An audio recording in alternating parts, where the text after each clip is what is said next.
Today I'd like to continue our journey in the Gospel of Matthew in chapter 12. And at this point in chapter 12, Jesus has been having this conflict with some of the Jewish religious leaders.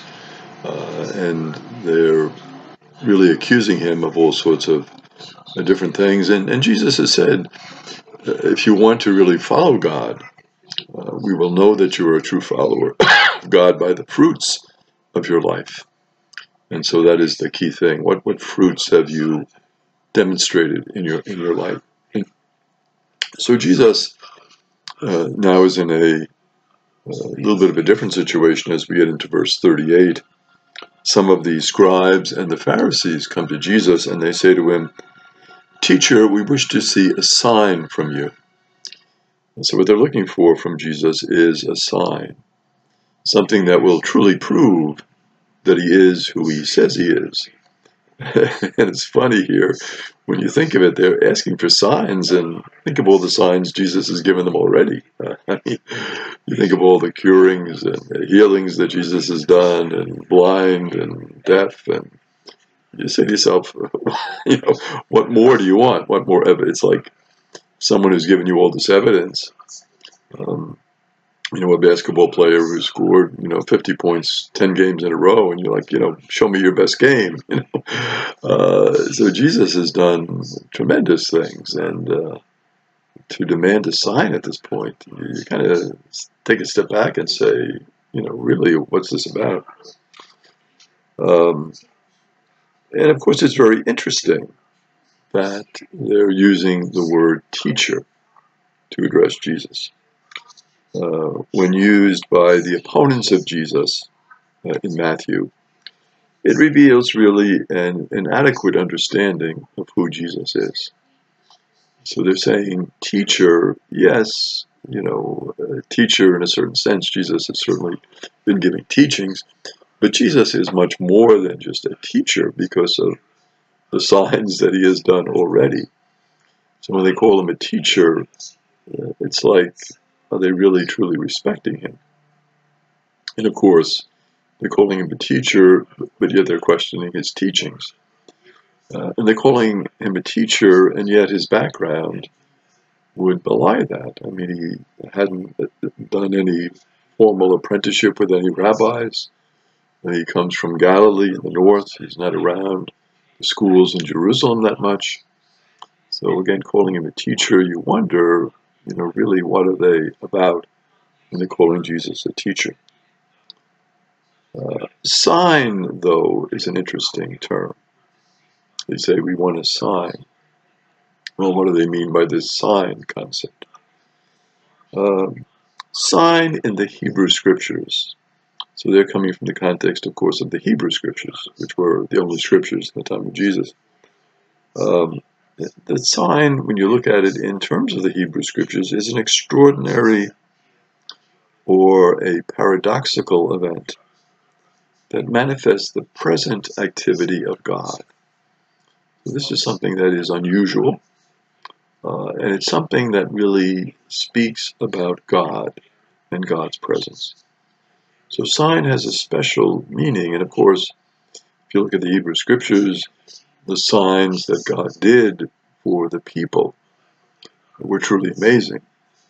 Signs in terms of leading them out of the promised land. Signs helping them get through the Sea of Reeds. Signs feeding them manna.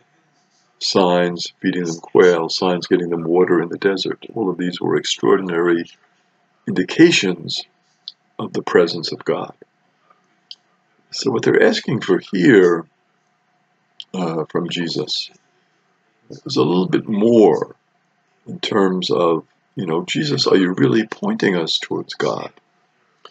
We see this, for example, in Isaiah chapter 7, verse 10. Again, the Lord spoke to Isaiah, "Ask for a sign from the Lord your God, that it be deep as the netherworld or high as the sky." So the Lord is speaking and the king and saying, ask for a sign. And a sign will be very deep, very profound. So this seems to be what the Jewish leaders, religious leaders, are looking for. The scribes and the Pharisees that come to Jesus, they call him a teacher. So how does Jesus reply to this in verse 39? Jesus says to them in reply, "An evil and unfaithful generation seeks a sign, but no sign will be given it except the sign of Jonah the prophet." So Jesus is very, direct here in his reply. You're looking for a sign, but you're coming at it from evil. You're coming at it from unfaithfulness. You're not looking for a sign with an openness to God's presence. You're motivated by evil. And on top of that, not only is there evil in your motivation, in some ways even worse is the unfaithfulness. Because what Jesus is really about in his whole ministry is faithfulness to God. So an unfaithful generation is a generation that is in some way separated from God, is not in tune with God, is not open to how God can work. And we think of it in terms of our own era today. Are we faithful to God? Are we open for the signs of God's presence in our life and the lives of other people? Are we truly looking for God? Are we honest? Are we truly seeking God?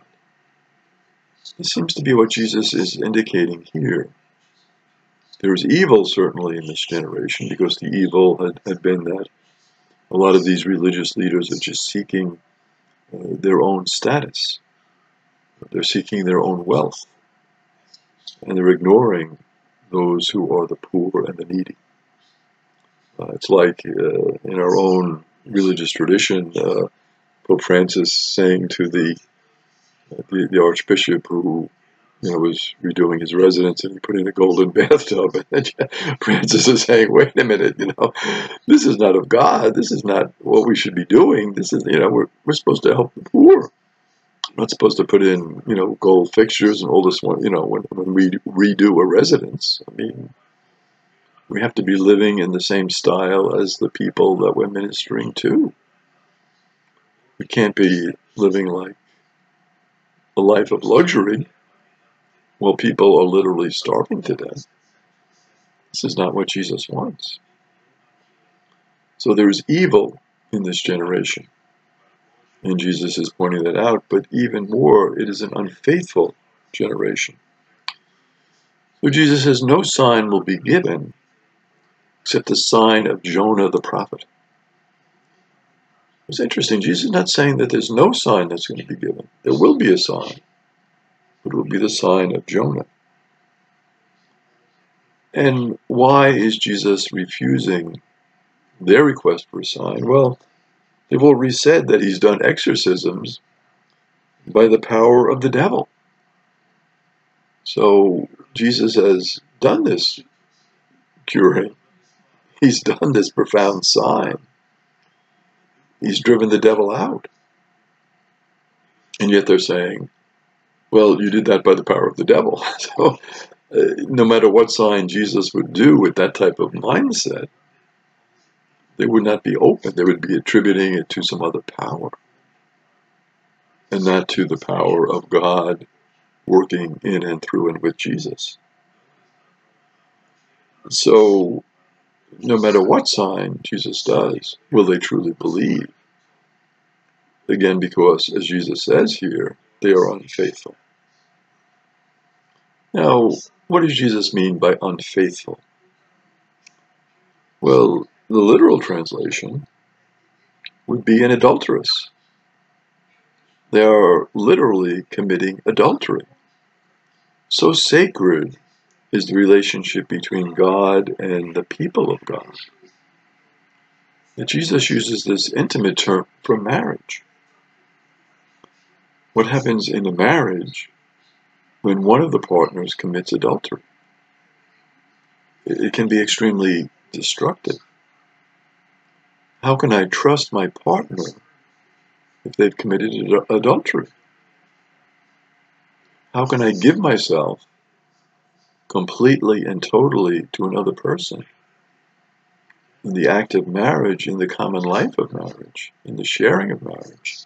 How can I do that with a person who is giving themselves to another person and defiling our relationship? So Jesus is saying, you are unfaithful. You have committed adultery. You have destroyed that relationship with God. You are supposed to be religious leaders. You're supposed to bring people to God. And yet, because of your unfaithfulness to God and unfaithfulness to the people of God, you have committed adultery. You have been destructive of the relationship. So Jesus is really calling them to task. And he's asking us to look at ourselves in terms of what are signs that we demand. Are we faithful? Have we resisted the evil? Are we truly looking for God and trying to deepen our own relationship with God instead of being selfish, self-interested, having self-aggrandizement, and just trying to build up our own power and prestige? So Jesus, in these verses, in chapter 12, is really challenging us to take a deeper look at our own relationship with God.